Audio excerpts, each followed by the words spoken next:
Well, hi again, everybody, and welcome to another episode of 100 Yards of Football. This is our draft prospect show, along with Logan Landers, our producer and engineer. Joining me now is Vincent Turner, our founder and co-host here. And Vincent, we're going to talk today about a young man out of Kansas State University. His name is Jacob Parrish, a little bit smaller, but he's tough, dynamite in terms of his coverage.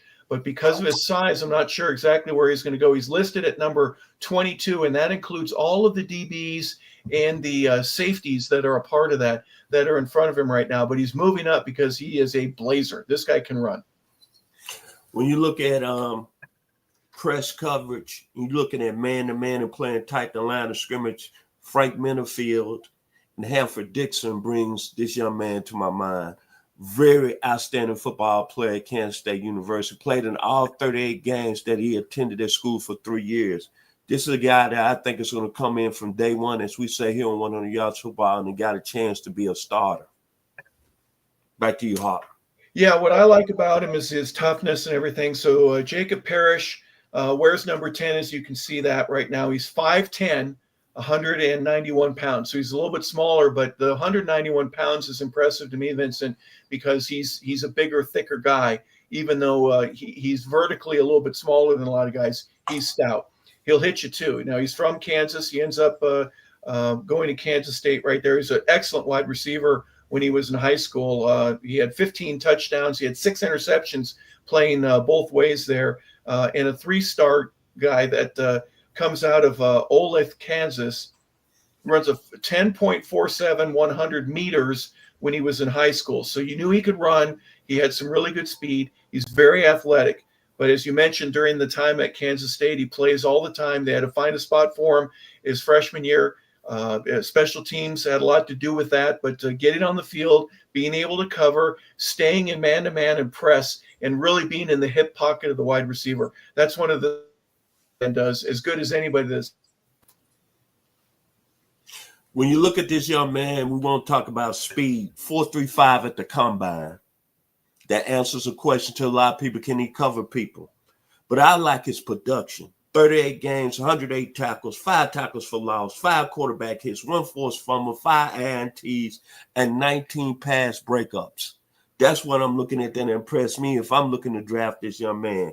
Instincts, A+, quickness, A+, and patience as a corner, A+, and the footwork is what we say in the hood, excellent to no return.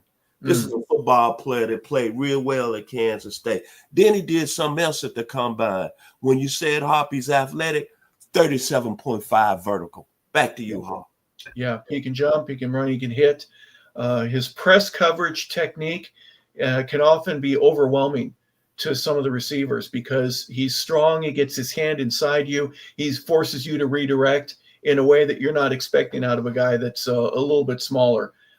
He reads routes as good as anybody that's out there. He anticipates well. He's an elite closer. His ability to change direction and get in the way, and that often has helped him as well on zone coverages for him to be in a spot where I played with Deion Sanders, so I know what Deion's philosophy was. I'm going to make it look like the receiver that you're going to throw to is open, but I know when you're going to throw, and I'm ready for it, and I can jump in the way, deflect the pass, get an interception, get a pick six, whatever it is. Now, I'm not saying he's Deion Sanders, but he has the ability, because of that closing speed that he has, to be able to break up passes. And Vincent just gave you some of the numbers that he have. So his back pedal to drive, excellent. He can hand fight with you with a ball, and you go grabbing your arm, but he does so in a way that he does a lot of penalties too. That's another thing about it. So he's a physical guy. He needs, right, because if he goes to support, especially from the outside, and he's looking at a big tight end or a tackle, he's not going to win that battle.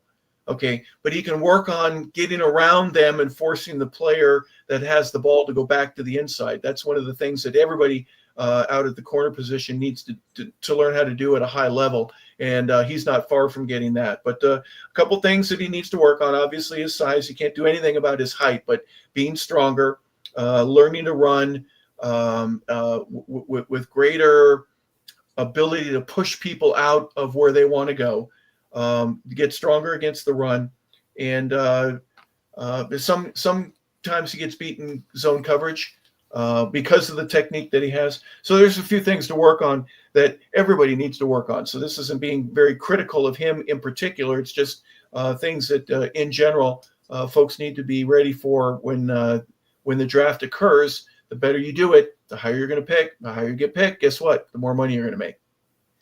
Game film. Oklahoma State this past season had 7 tackles in that game against Colorado. Played real well that night against Shadur Sanders and Travis Hunter. He had 5 tackles on the evening. Mm-hmm. And then against Arizona State, against what's my man Cam Scalabo. He had 5 tackles in that game. The young man was born in Jefferson City, Missouri. There's water there in Jefferson City, Missouri. Must be really, really good, Harp. John Daly was born there. Napoleon McCollum was born there. Justin Smith, Sylvester Williams, and Maya Moore.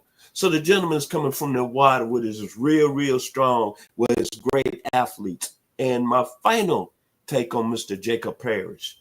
Harper, you should remember this. You remember the Rams back in the day in the late 70s and 80s? They had 2 cornerbacks that were real good. Leroy Irving and Pat Thomas. They played press man. They weren't big people. But this young man right here, to me, is the image of both of those players. And you see how well they were in the National Football League. Back to you, Harp. And you went old school with Leroy Irvin. I was thinking Dave Elmendorf was another guy, but he was a safety. He wasn't a quarterback. And Nolan Cromwell. And Nolan Cromwell. Right. Yes, well, sir. Nolan wore some he was a Jayhawk, so he probably doesn't want anything to do with any of these Wildcats. But speaking of Jayhawks, Mello Dotson is another guy that's in that area. Tommy Hill from Nebraska. Yes, sir. Denzel Burke out of Ohio State. Some other guys that are kind of, it's not real separation between the two of them. They're kind of grouped together. They have the size, the speed. They've also got the ability to hit. So he's competing against an excellent group of guys. But we're looking at probably a second day or maybe a third day guy out of Jacob Parrish. So a quick reminder, 5'10", 191 pounds, a 4.35 40. So he has the speed to be able to make it at the highest level. There are going to be some things he needs to work on in terms of getting corrected and, fine tuning as soon as he is drafted. Once he gets into camp, he'll obviously have the ability to have his coaches and everything work on his technique level. But young man has a lot of promise and should be drafted. Love him. I think it's going to be a player at the next level. Think about this. The last time we had a corner that came out of Kansas State that played pretty well, he was drafted by the Dallas Cowboys. His name was Terrence Newman, and he had an outstanding career with the Cowboys. Back to you, Mr. Harper LeBel. Well, there you go. So Jacob Parrish, hopefully we have a great career that we'll be talking about you in the next 5, 7, 10 years maybe. But for right now, we're just waiting for draft day. That will be at the end of April, and we trust that you'll have the ability to be a day 2 or a day 3 guy. We look forward to following your progress out there. So Jacob Parrish, cornerback out of Kansas State University, is our feature here on 100 Yards of Football on our Draft Prospect Show. So thank you for tuning in, everybody. For Logan Landers, for Vincent Turner, I'm Harper LeBel saying thank you for being a part of the show today. We hope that you have a great rest of your day, and let's wish Jacob Parrish all the best. Have a fantastic day.